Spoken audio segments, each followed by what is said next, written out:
कर सकें। मैंने अपने पूर्वजों की मुक्ति के लिए जो किया, किसी पर एहसान नहीं किया। नाक में डंडा आया हुआ था, उसने जीना आराम कर रखा था वो मेरे वंश का, लेकिन प्रेत था। तो मैंने खुशी खुशी नहीं, लठ फसी में किया मैंने कि भाई इसकी मुक्ति करवानी पड़ेगी, ना ये मार देगा। एक होता खुशी खुशी, खुशी खुशी मेरे कहने से नहीं, पूरी रात मैं भी रहूंगा, हवन होगा दिन में, बाहर से पंडित आएंगे, आपको बाहर बैठाएंगे, हवन के भीतर आपको नहीं बैठाएंगे, संकल्प आपसे करवाएंगे। क्योंकि कई बार वो हवन है ही ऐसा, भगवान न करे कोई माता बहन अशुद्ध हो या उस समय अशुद्ध हो गई उस समय हवन के दौरान, इसलिए हवन बाहर से करवाएंगे, आपका संकल्प करवाएंगे, गोला आपसे लेंगे और प्रसाद आपको देंगे।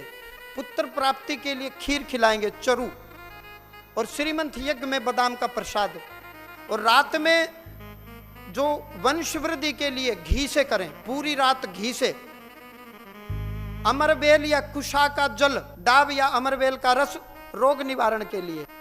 धन चाहते हो तो गन्ने के रस से। भूत प्रेत लग गए जी, शत्रु हावी हो गए जी, तांत्रिक बार बार तंत्र क्रिया करवाता है, घर में प्रेत आ गए, भूत आ गए, सरसों के तेल से शत्रु नाश के लिए। बच्चे पढ़ते पढ़ते सफलता नहीं मिल रही, साइकिक हो गए, बीमारी हो गई, अनेक वर्ष हो गए कोचिंग दिलवाते हुए, हे भगवान कृपा कर दो। ऐसा कहने से कृपा नहीं होगी। शिवरात्रि की रात में 4 पैर की समाधि लगाओ, बैठो आप, गूगल कर लेना मेरी बात को। मैं बिना प्रमाण कोई बात नहीं बोलता हूं, मैं ये बोलता ही नहीं 2 भूत हैं, मैं ये कहता ही नहीं 2 पितर हैं, नाम बताता हूं, मैं बिना प्रमाण के कोई चीज नहीं बोलता हूं। शिव महापुराण विद्येश्वर संहिता में लिखा हुआ है, और ऊपर से गुरु की कृपा, गुरु की वाणी, हो गया काम चुटकी में। क्या जरूरत थी भगवान कृष्ण को ये कहने की कि अर्जुन शिव की भक्ति करो और पशुपत अस्त्र ले? वो तो स्वयं सुदर्शन चक्रधारी थे, चक्कर ही दे देते उनको। राम जी को क्या जरूरत थी शिवलिंग बनाने की? आपको और मुझे वो ज्ञान देना चाहते थे कि कलयुग आएगा, मनुष्य की उम्र छोटी होगी, और छोटी उम्र में ही मनुष्य धर्म से विमुख हो जाएगा, प्रेत विद्या के कारण, संकट के कारण मति भ्रमित हो जाएगी।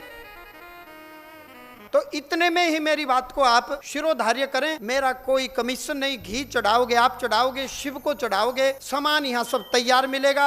1 करोड़ पार्थिव शिवलिंग, जगह पहले ही सुनिश्चित कर लेना। सीधे मुंह उठा करके आ जाओगे तो दिक्कत हो जाएगी हमें भी। अब कई लोग पहले से ही बता देते हैं जी मैं आऊंगा, और कुछ लोग सीधे आ जाते हैं। सीधे आओगे तो अव्यवस्था फैलेगी, पहले बताने से वो व्यवस्था बन जाएगी बैठने की। पूरी रात बीच बीच में हम थोड़ा गैप लेंगे, बीच बीच में गैप लेंगे, क्योंकि नॉन स्टॉप 12 घंटे आप बैठ नहीं सकते, तो बीच में थोड़ा समय लेंगे। और संभव हो तो अनुष्ठान का पूर्ण फल चाहते हो तो उपवास करो, कम से कम पूरे महीने के, नहीं तो शिवरात्रि का तो जरूर करो। और केवल शिव को ध्यान में रखते हुए एक मनोकामना, केवल एक मनोकामना, चारों पहर धन चाहते हो तो गन्ने के रस से मनोकामना, विद्या के क्षेत्र में सफलता चाहते हो तो मीठा दूध, पुत्र रत्न की प्राप्ति चाहते हो तो घी, रोग लग गया, बीमारी लग गई, समझ में नहीं आ रहा, अमरबेल या कुशा के जल से, शत्रु हावी हो गए सरसों के तेल से, भूत प्रेत हैं तो सरसों के तेल से, पशुधन डेयरी का काम करते हो,